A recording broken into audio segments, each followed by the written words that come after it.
في كام نقطة عايز اتكلم فيها. اول نقطة وهي نقطة ان ممكن اي حد يقدر يفتح شريط الاهداف طبعا في مصر عادي. ممكن اي حد عايز يفتح في مصر شريط الاهداف بيفتحها، وعلى طول يروح تلاقي اجوان بقى ابسط ما يمكن. احنا جبنا 6 اهداف، 2 في موزمبيق واتنين في غانا واتنين في راس القدر، كلهم بجمل. تعبنا عشان نجيبهم، ولكن اي فرقه عايزه تفتح تجيب فينا جوان بتجيب بسهوله. دي النقطه الاولانيه. ولكن المصريين شايفين ان نقطه الضعف في مصر هي محمد صلاح. النقطتين اللي هتكلم فيهم، احنا خلاص فرحنا، ولكن احب ابشركم بقى بحاجه بسيطه جدا.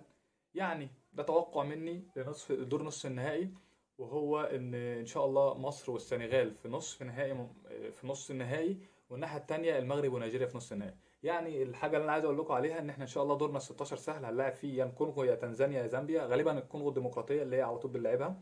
هنعدي الكونغو الديمقراطيه، بعد كده هنواجه حد غالبا غينيا الاستوائيه اللي هي كسبت الكوتيفوار النهارده 4-0. وبعد كده لو عدينا ده وده هنواجه السنغال في نص النهائي ان شاء الله، لان هي اسهل فرقه ممكن توصل لنص النهائي الناحيه التانيه قصادنا هي السنغال، وعلى الناحيه التانيه فوق خالص المغرب ونيجيريا. يعني ما تبصوش قوي لان مواجهاتنا الجايه يعني فيها السنغال. دي اول نقطه. تاني نقطه، الشعب المصري العظيم ما شاء الله عليهم كلهم، بجلاله قدره باعلاميين ولاد اللي زي مثلا اسماء مش هقولها، كبار جدا جدا جدا جدا، بيستضافوا في اكبر البطولات في العالم. شايفين ان سبب ضعف مصر ما هواش الهشاشه الدفاعيه، ولا استقبال اهداف بطريقه سهله، ولا الاتحاد ولا الجهاز الفني ولا اي حاجه. وشايفين ان سبب ضعف منتخب مصر هو الجناح الايمن للمنتخب وهو محمد صلاح. شايفين ان هو ده سبب الفشل في مصر. اهم النهارده مصر لعبت من غير صلاح. بالمناسبة يعني الماتش التاني برضو، لما يعني لحد ما صلاح طلع كان تعادل 0-0. بعد ما محمد صلاح طلع استقبلنا هدفين وبعد كده جبنا هدفين. شايفين ان سبب ضعف منتخب مصر هو محمد صلاح بس، مفيش اي حاجة تانية خالص. ليه؟ لان هو الاسم الاكبر المطلوب منه الحاجة الاكبر. يعني هو محمد صلاح المطلوب منه اشد حاجة ممكنة. مطلوب منه انه يكون ليفربول، محمد صلاح ليفربول. بغض النظر بقى عن ان ليفربول بيلعب تحت منه جرافنبرج وماك اليستر وسوبوزلاي، لا لا لا لا لا، ان تحت منه نني ومروان عطية وحمدي فتحي والاسماء ديت.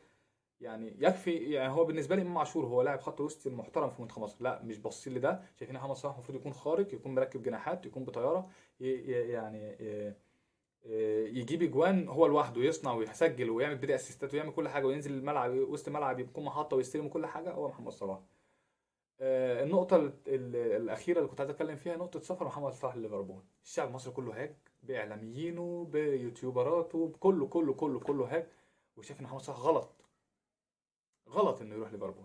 طيب من جوه منتخب مصر يعني اللي حصل، احنا شفنا مصطفى محمد طبعا احتفل بتيشيرت محمد صلاح، لان هم جوه المنتخب وعارفين محمد صلاح وحاضرين معاه وقاعدين معاه اكتر مني ومنك ومن الاعلام اللي بيصدر لنا الصوره. محمد صلاح اتصفى في العضله الخلفيه، افضل مكان يتعالج فيه وهو آه، انجلترا.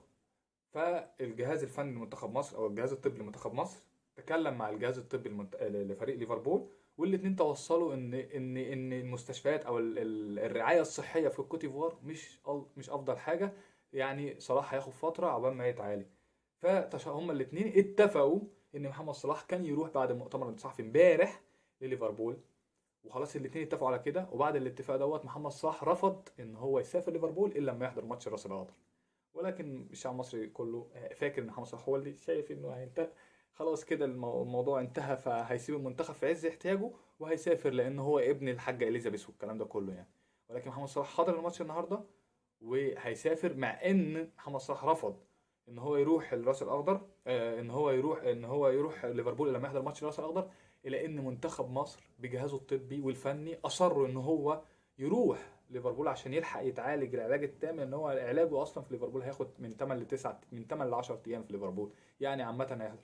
خاصة كمان ان الماتش لو مصر صعدت تاني وهتروح تلعب الكوتيفوار او هتروح الكونغو قصدي، او هتلعب ايا كان مين، هتروح في مدينة ما اعرفش مش فاكر اسمها، كان سان سيرو ولا كان اسمها ايه. المدينة دي ضعيفة جدا جدا جدا جدا جدا جدا، وما فيهاش ابسط الوسائل الطبية فيها. وده كان موضوع محمد صلاح. يعني الف مبروك على الصعود، وان شاء الله يعني نقدر نعدي الادوار الجايه، وان شاء الله ناخد حقنا من السنغال في نص النهائي ونلاعب المغرب في النهائي يا رب ان شاء الله. سلام.